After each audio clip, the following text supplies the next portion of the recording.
house in Elmira, New York, where Jane Roberts first made contact with Seth in December 1963. From her second-floor apartment, Jane spent countless hours in trance speaking to Seth as her husband, Robert Butts, patiently transcribed every word. The Seth phenomenon has resulted in numerous books, thousands of pages of unpublished material, and the development of a philosophy that has changed the lives of many of us. I'm Richard Kendall. I was a member of Jane's class for a number of years, an experience one doesn't forget. The tape you're about to see was recorded on June 4th, 1974. It begins with an interview of Jane and Rob conducted by Harold Channa and filmed by Stephen Bell. Following the interview are excerpts from Jane's class filmed later that evening, containing the only visual record we have of Seth speaking through Jane. I was at that class, and little did I imagine that over 12 years later, I'd be introducing this tape. Hello again. The previous tape portion of me speaking was recorded in April 1986. It is now 2 years later, April 1988. The responses to the questions I will be asking have been excerpted from that June 1974 interview, originally conducted by Harold Channa and filmed by Stephen Bell. Following that, you will see the only visual record of Seth speaking through Jane Roberts. Let me introduce the individuals crucial to the Seth phenomena. First, there was, of course, Seth. Seth said he was an entity or personality who no longer needed a physical body, who had experienced many different physical lives on Earth. While speaking through Jane, he dictated numerous books on the subject of life, death, dreams, and reality. Jane Roberts, who died in 1984, was the medium through whom Seth spoke or came through. Today, she'd be called a channeler. Jane was an author, poet, and the wife of Robert Butts. Robert Butts was, and today still is, an artist who resides in Elmira, New York. Besides encouraging Jane, he took the dictation as Seth spoke, playing a critical part in bringing the books to fruition. Until Seth entered their lives, Jane and Rob were a typical, although artistically inclined couple. How does an entity such as Seth enter into one's life?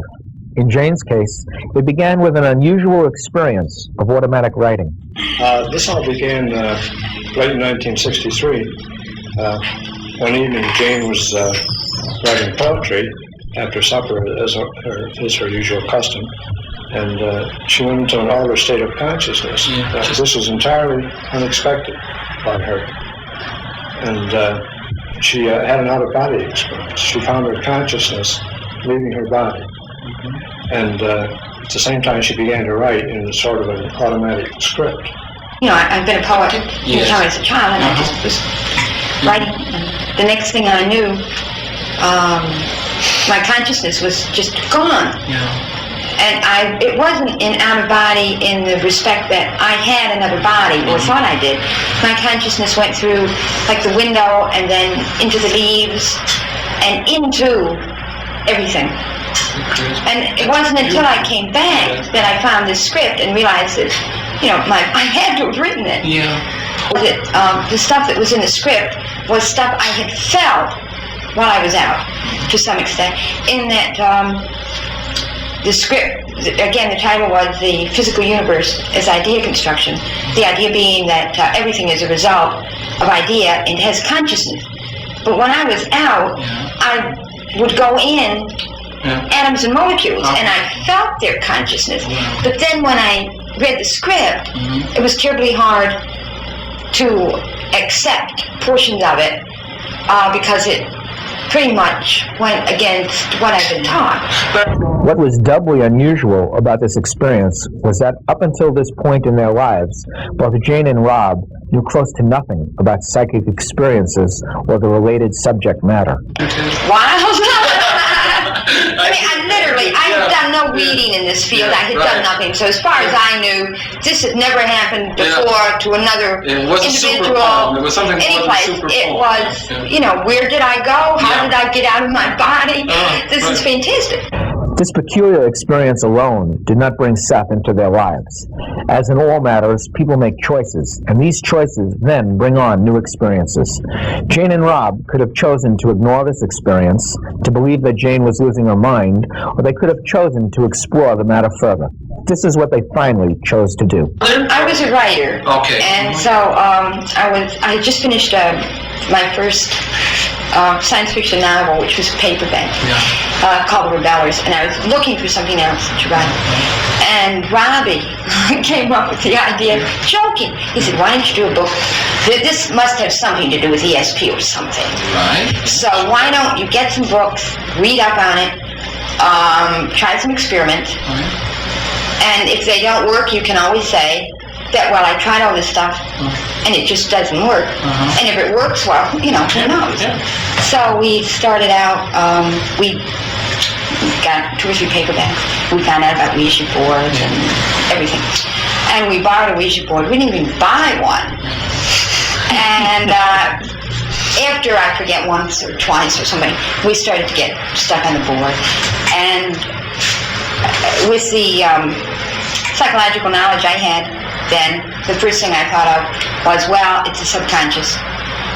Rob was pushing it, or Rob would say I was pushing it. So we went through that long kind of thing. And after only maybe 5 or 6, 7 sessions with that, Seth came through vocally. I would start to know what was going to be said, and then I would start to want to speak. Okay. Well, on the board, the pointer would go over the alphabet and spell messages. Okay. And after a while, the messages said they came from a personality called Seth. And I didn't particularly believe in survival of personality to begin with. I also figured that if personality survived, they had a lot better things to do than come through on Ouija boards. I thought it was from the level of my subconscious or something. The material that we got, however, was excellent.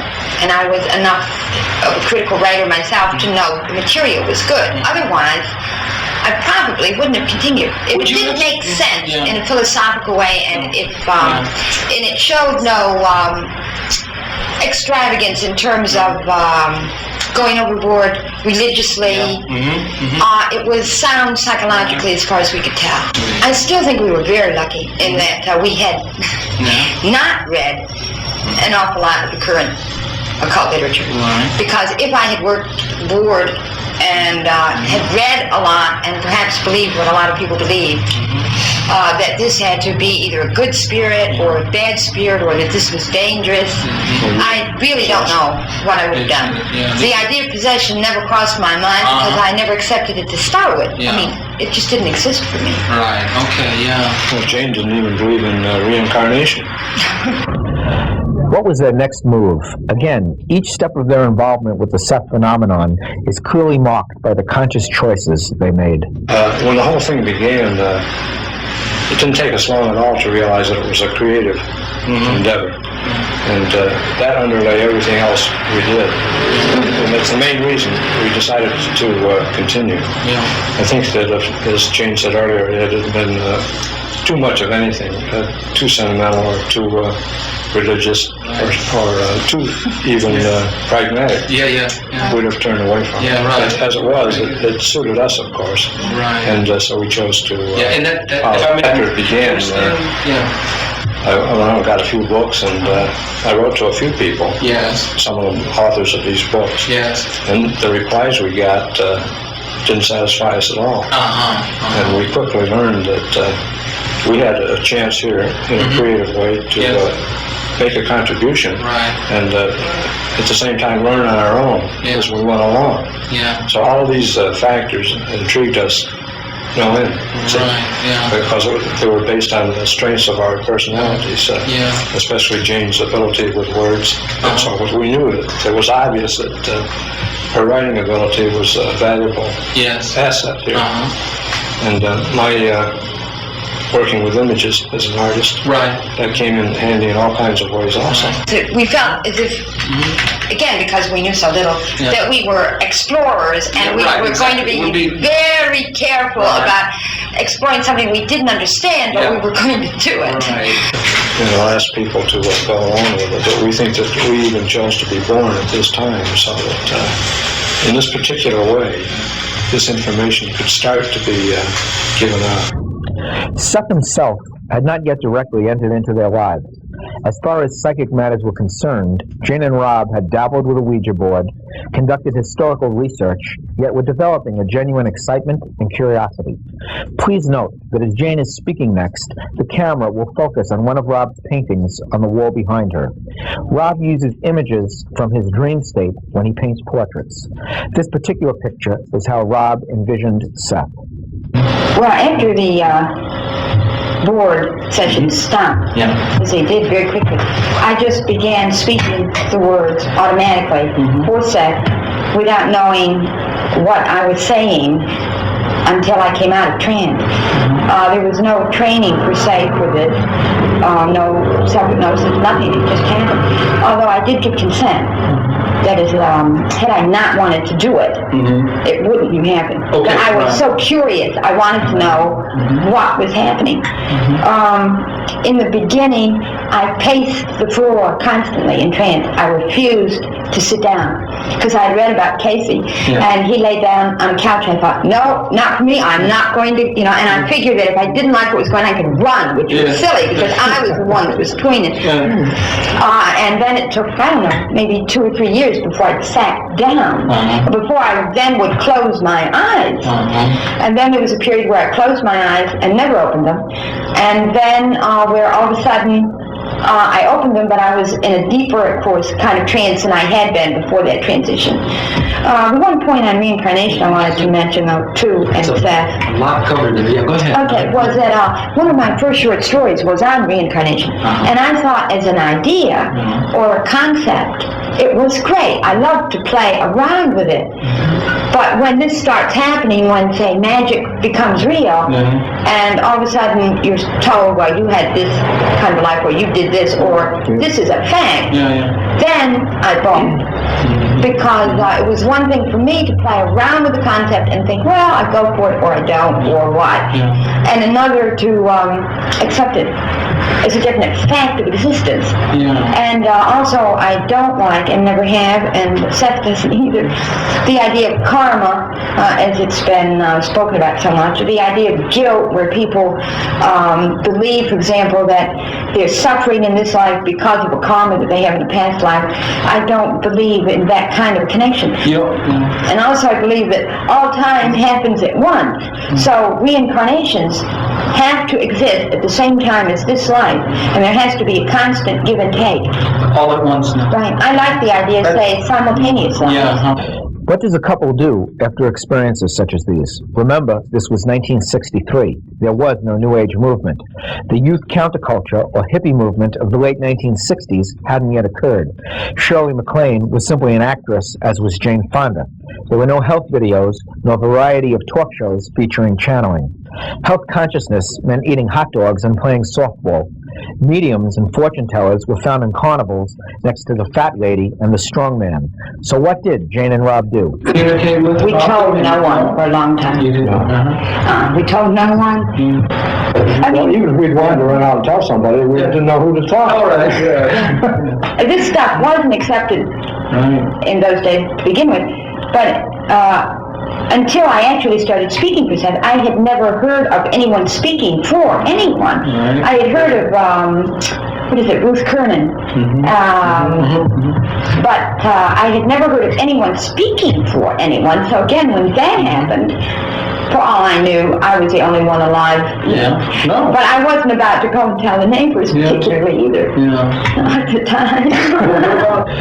Jane and Rob stuck to it and continued their experiments and experiences with Seth, letting only a few close friends in on what was happening. From these private sessions, group classes soon started, and Seth books were not only published, but sold in the millions. Jane and Rob never let Seth's popularity go to their heads. They never sought publicity, they shunned media interviews, and were very careful to avoid becoming dogmatic leaders of any particular group or creed. They never realized how popular Seth would become.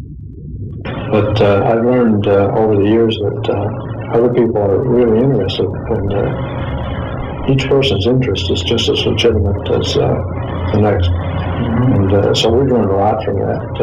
We didn't anticipate any such response from others at all. Do you think in the beginning? People are very interested in this, and there are certainly spiritualistic groups where they have a so-called spirit guide. Now, I don't call Seth a spirit guide either. I find myself in a peculiar position in that I don't particularly accept, I do want to watch my words, the dogma of any particular group, organization. This was my experience. I wasn't about to have it interpreted for me by others. I never thought of Seth as some white-cloaked spirit who was just floating around. Part of my life's work certainly is to try to understand the nature of our personalities, our personalities, what abilities we've got, what happens so that we can get this kind of information. And one of the things that I really hope is that people would begin to trust their own revelatory experience and not automatically cloak it in whatever dogma they believe in. Right, that's beautiful. That's how the Seth phenomenon came about. But what was it actually like to be a medium to Seth?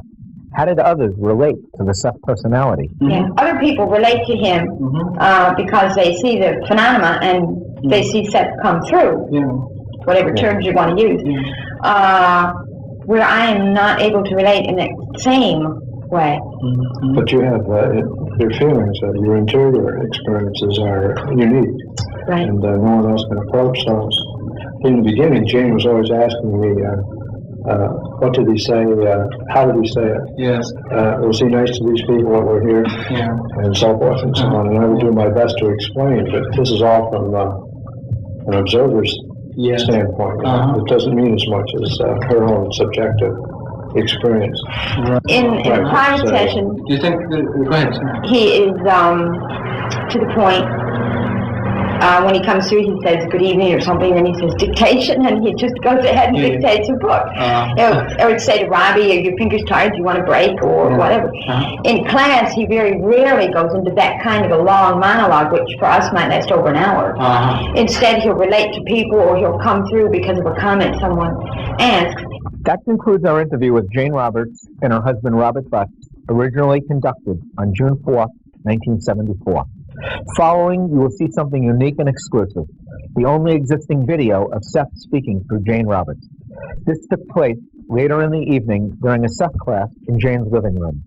In John Climo's book, Channeling, published by Jeremy Tarcher in 1987, Jane Roberts is credited as being the first medium of modern times, the one who pioneered the current New Age channeling phenomenon.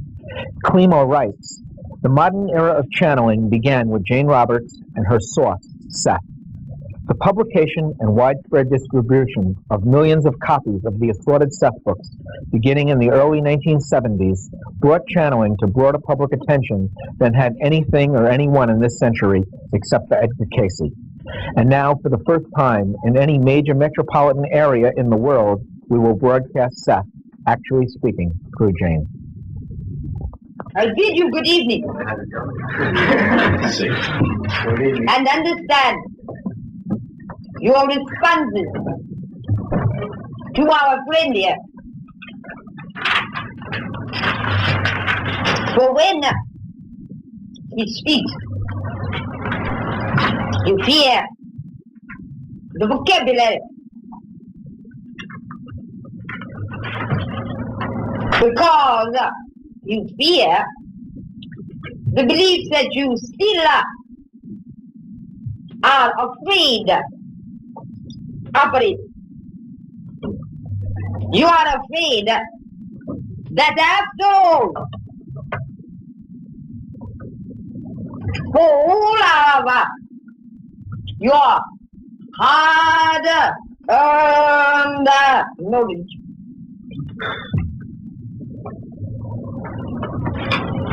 the others are right. You are not sure of your position, and therefore you must defend it with a great vehemence. You sin in our well-meaning and beautiful friend. those beliefs against which you yourself have fought for so long. And you are afraid that in your heart of hearts you do not trust the joyful integrity of your own being. You are afraid that after all, the old stories may be correct, and there is something wrong in your creaturehood. That you are, after all, put down because you are human, and that you are, after all, damned because you are what you are. And that no matter what you say or do, you are originally, in one way or another, damned. You are afraid because our friend Andy is so sincere and so intense that after all, what he unconsciously feels and what sometimes comes in his talk is right after all. You must ascend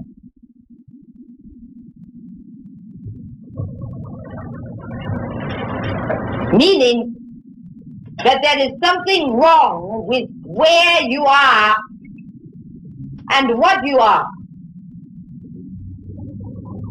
Now, in those terms, what you want to be is within you now and within your glowing creaturehood. As he tried to say, there is no above or below.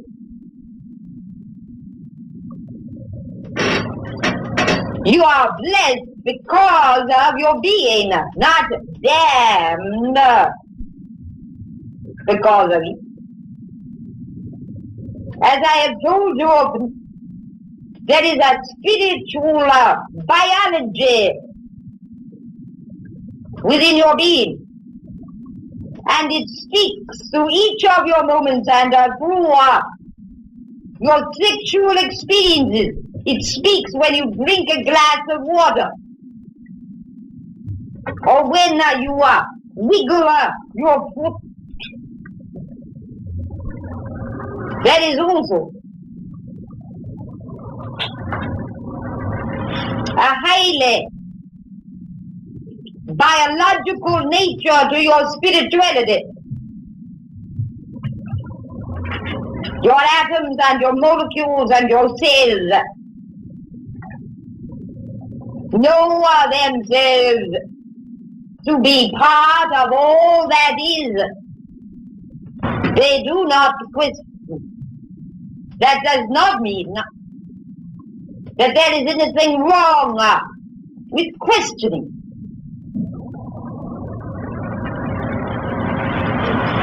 It does mean that I say to you that you are blessed because you are.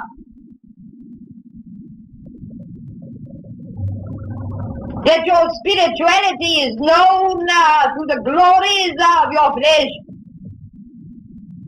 and that your flesh becomes more spiritual because of its existence to the seasons and its experience with the time that you know and recognize.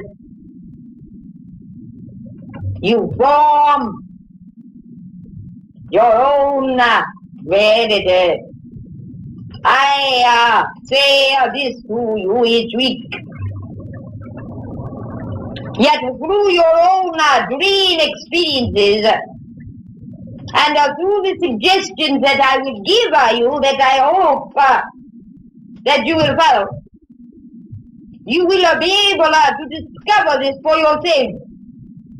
What I hope to be able to show you the different levels of consciousness in which you dwell.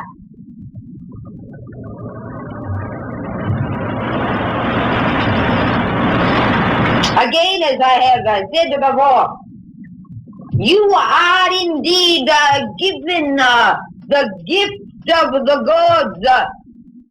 You form your reality. What better gift could be given to you? How then could you imagine that you began this present excursion into this current life already damned, flawed, or forsaken? If each of you would simply listen in the quiet of your own mind to the music of your own self, you would know that the atoms within you speak with a joyful exultation. Those atoms and the molecules, luckily, have not read many of the books that you have read, and they do not read your newspapers. They know that they are blessed because they are. They know if some of you are more serious people will forgive me, and I close my eyes so as not to embarrass you. They know that existence is fun. They realize that fun is good and joyful, and that the gods play. They recognize that through expressing their own reality, they form these atoms and molecules and cells, the reality that you think of as a physical body. The atoms within your toe do not stop and say, oh, I must be a responsible and sober and form this toe, and I must think very carefully before I move, because after all, I am damned to begin with. You would have some toe. Your being is important. The fact that you are, my friend, impresses the universe, and that impression is never lost. That impression lives in your terms, though time itself is forgotten and dies. Your being, as it is important. And whatever you do, it is not trivial. When you realize that your being is important, then you will realize that by being yourself, you will do in your terms important things you cannot do otherwise. Now we are here, a small group, and you meet with yourself and with me, many of you, weekly, in an intimate relationship. There are those who will listen to me speak, And I believe that you are there, audience, though I cannot see you. You are quite invisible to me. You can see the people in this room, and so you believe in their existence, but they cannot see you, and yet they believe in your existence. We then ask you to realize that though we cannot see you, we agree that you exist. I am sure that you do not need our agreement. Nevertheless, we all ask you to realize that when you look in the mirror, you see images of yourself. But you do not perceive the inner self that you know exists.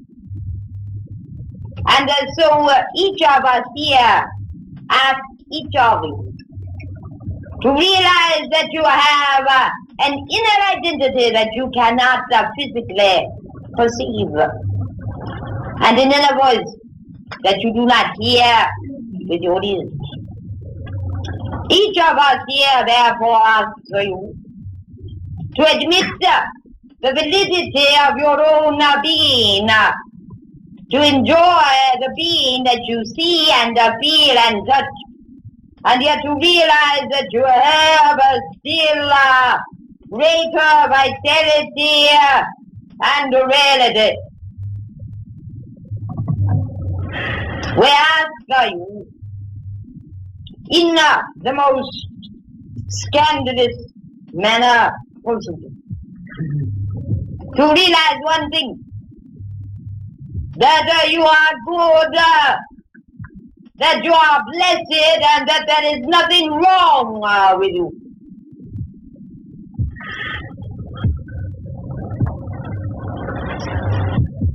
Now there are many levels of consciousness and awareness, and there are ways that things are said and unsaid.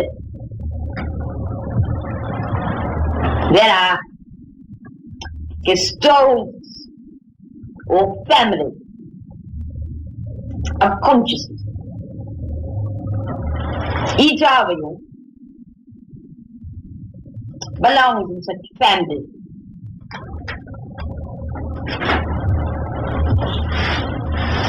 You are yourself.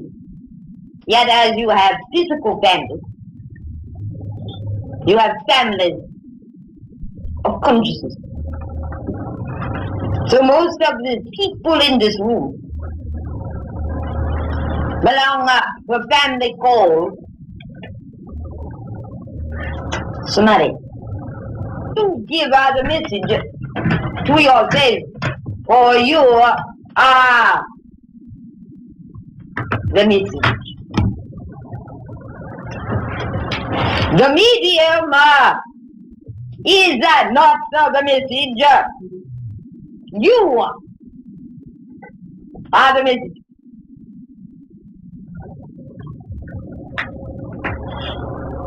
If only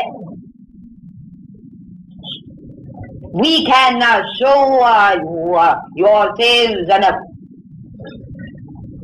then you will trust yourselves enough to explore those dimensions of your own greater reality that no one else can ever know or ever explore. There are journeys of consciousness that no one can take but you. And yet as you take them, you take steps in other terms for others. And you leave a mark for your brothers and sisters to follow in their own explorations. Cards that say I have been here. The place is safe. I leave you a sign of peace. Your being alone is important and has a validity beyond any philosophy. That is the message that you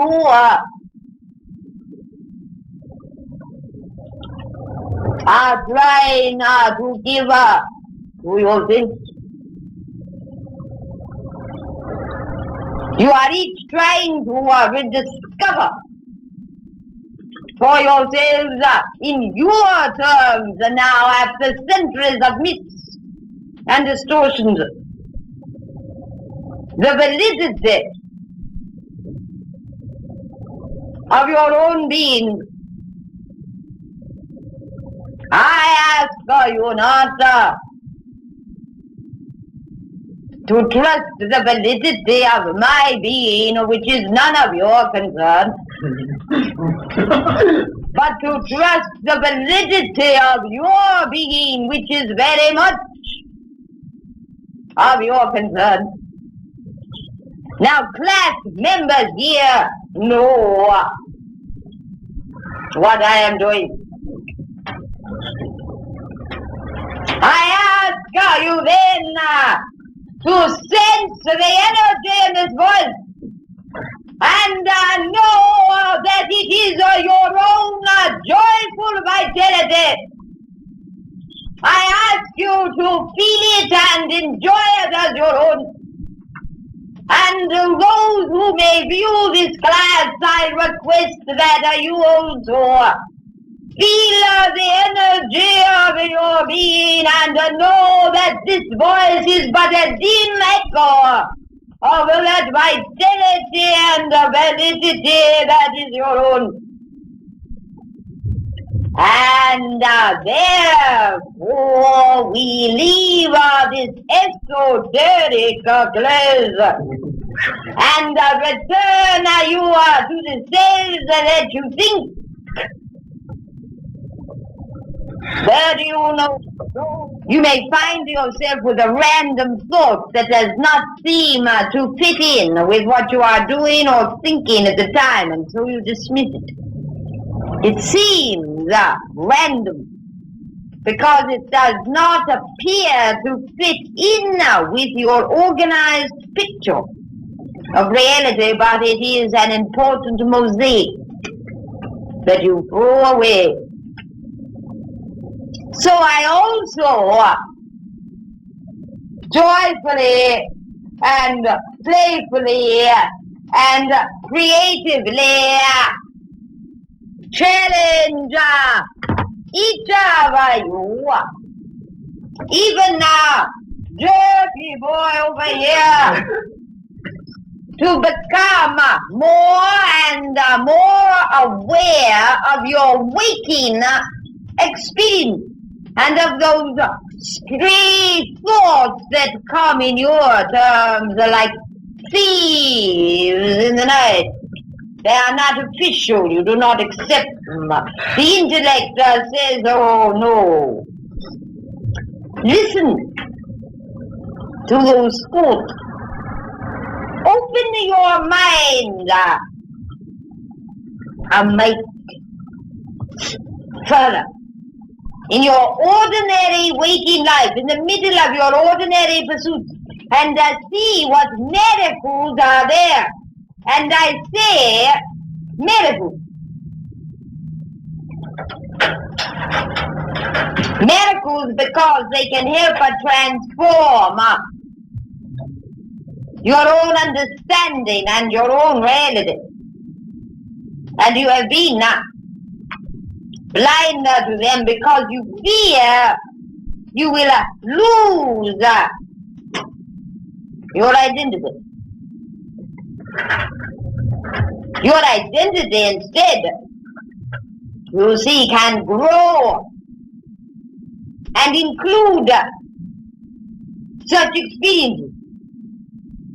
Now I told you that class was quickening So the time is ripe for each of you. So this week particularly, besides the suggestions that I gave, be gentle with your own experience.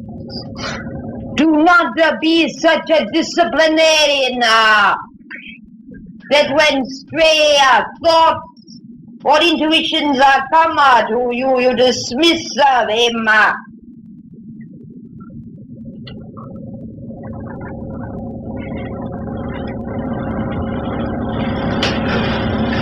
The fields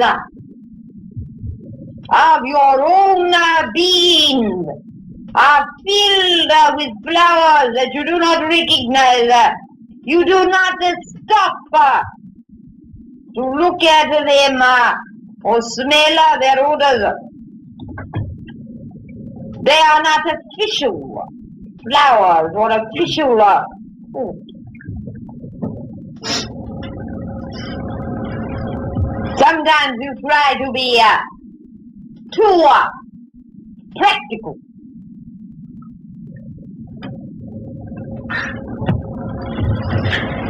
You have lovely eyes. Those eyes do not try to be practical.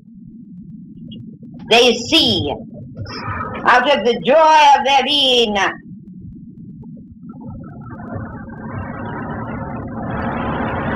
They do not hustle themselves. The right eye does not say, is what I am seeing right? And the left eye does not say, is what I am seeing wrong? They see together. And in being themselves, they see for you. For the atoms within your eyes do not see this image though you do. You interpret the image and you see what you see. The eyes vision. The reality of the atoms and molecules that exist within the eye, that vision is far different. And yet there is no disagreement.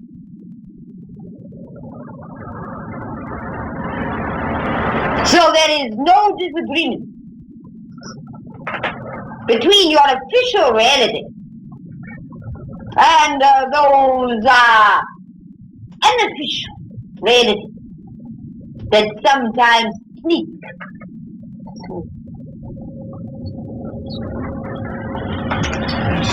Come out.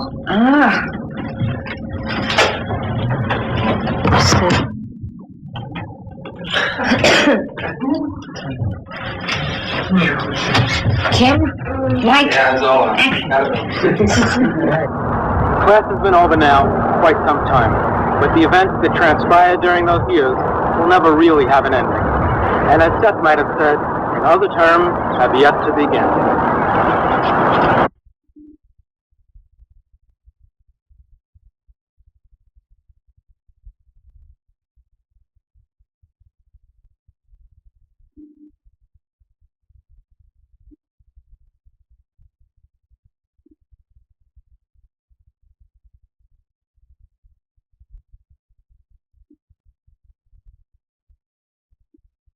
Well, let's see. Usually it's fairly spontaneous. That is, I don't do anything to induce a trance. Yeah. It is. My facial features change to one extent or another. They're different than my regular ones. Obviously, my own features are being used. My voice becomes quite a bit deeper. It gets an accent that's rather difficult to describe. Everybody calls it a different kind of an accent. Seth simply says it's cosmopolitan. My eyes are usually open. I can't see very well, for example, without glasses. I wear glasses. Seth immediately takes my glasses off. People that attend sessions say that he looks at them in in a very penetrating but nice manner.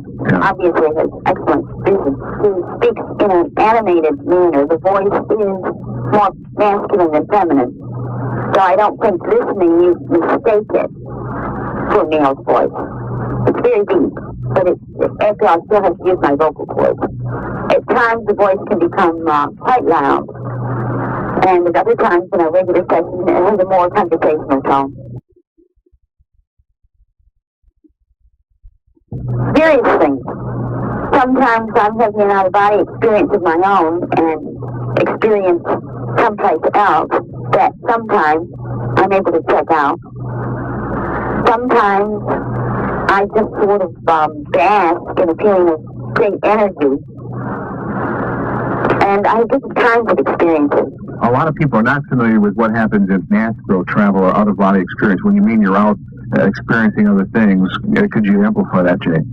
Well, on several occasions, while Seth was speaking, I would feel my own consciousness, my me as far as I'm concerned, leave my body and travel to another location.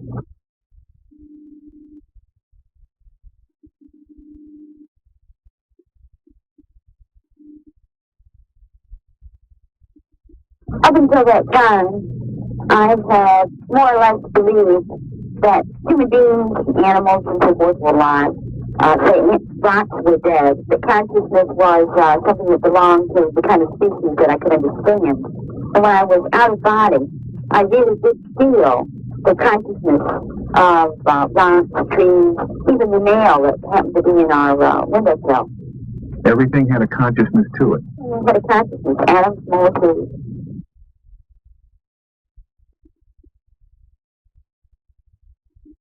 According to Seth, there's no particular number of lives that you live. That is, you don't have to live 5 or 10 or 100 or whatever. Each entity would make its own choices according to the entity's own purposes. All lives exist at one time.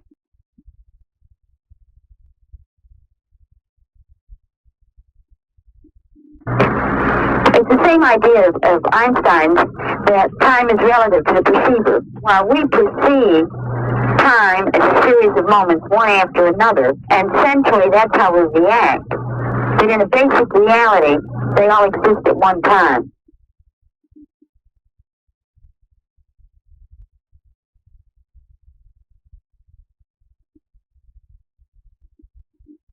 I'll try an analogy. It's as if you have a man who is a husband, a father, a member of a civic organization, a teacher, a member of a sports organization, and perhaps another group of organizations all at one time. Now, he has no trouble keeping track of all those separate activities.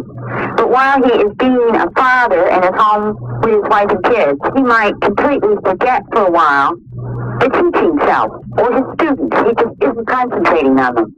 If he wants to remember, he can. So in the same way, we would be living all these different roles at one time.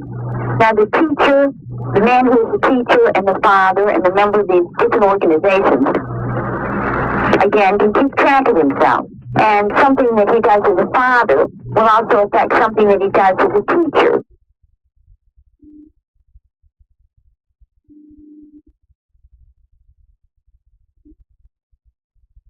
Therefore, karma, the idea of karma has been misunderstood to mean something like cause and effect. Because many people believe that, for example, in this life, they might have a certain problem because in a past life they did something that was wrong. Instead, all lives would be lived at once, and there would be an open-ended relationship between them. So that, though I admit this sounds far out, as you lived now, you would also be affecting a reality that in our terms would have happened back in the 14th century.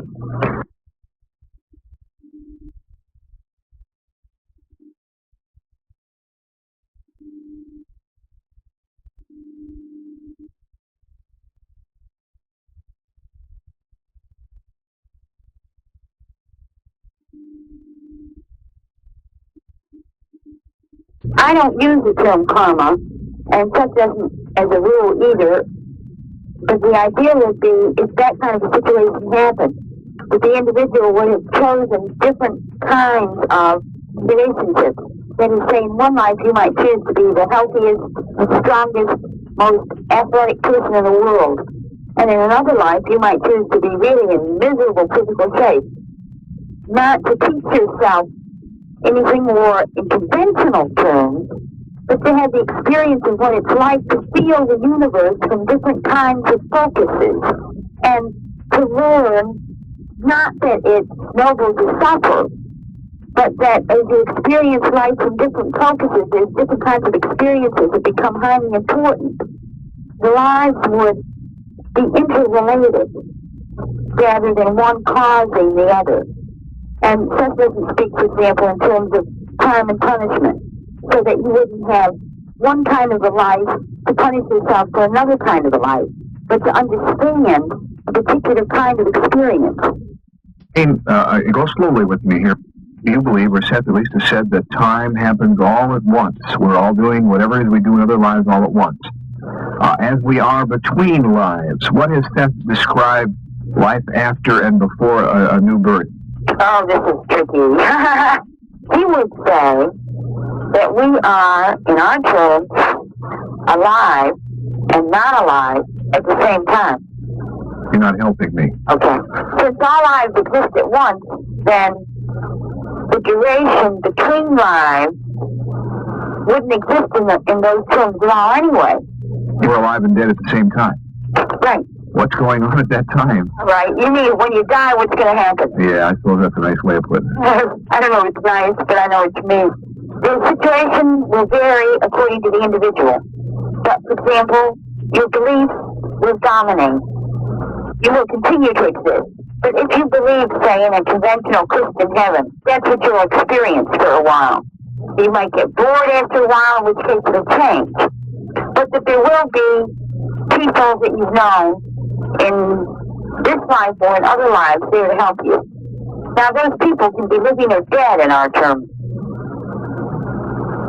Okay? All right, I think. Okay, say today I die, and I didn't really have any great relationships with my parents in this life, but I have a great relationship with a parent in the 18th century. That person might be alive today, for all I know.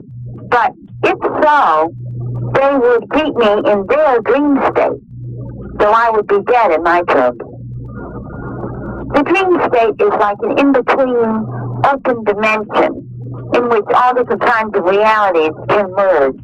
If I die and I believe in hell and brimstone and fire, that's what I'm going to die into for a period of time. Yeah, but it wouldn't be, forever. Some kind soul would be there to tell you, look, you don't have to experience this. But it is interesting that we're actually programming ourselves for what we expect after death. Yeah, that we create our own reality, not only now, but later.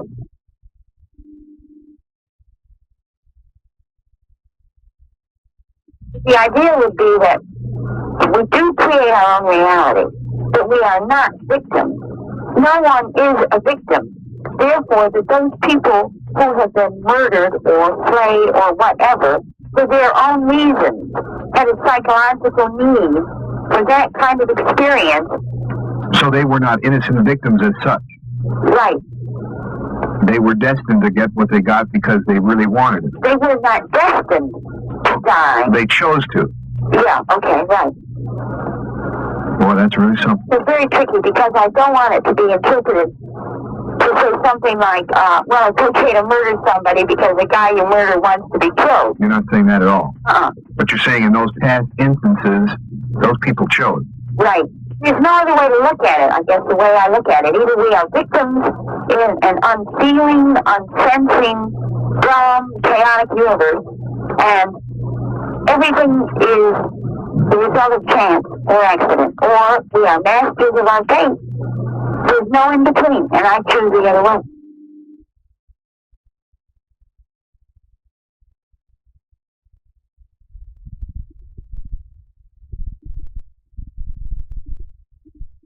I don't think that any person, no matter how gifted they are, can feel your reality in the same way or know exactly what you are thinking at any point They might know what you're thinking now, but that they can't know what you're thinking all the time. Are such things as psychics real then?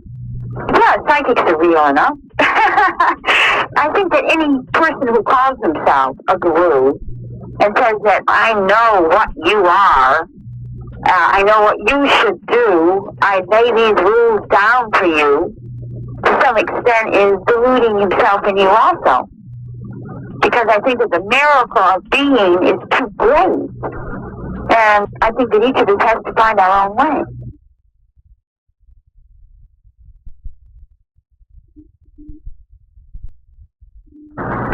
I'm afraid, with all my experience, I'm not sure the answer. I think we are here to be the selves that we are, and in the mystery of that being,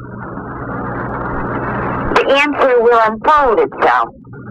And that's really the only answer that I can give. So there's no simple, straightforward assignment. I don't think that we can say, okay, the answer is we're here to help others, or we're here to learn, or whatever. I think those are all easy answers that we've been given.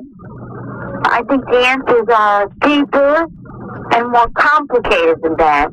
But I do think that the hints to the answers lie in our potentials and in what we are, and in trying to understand what we are and be more of ourselves and bring ourselves into some kind of fulfillment. And then in that being, the answers will make themselves known.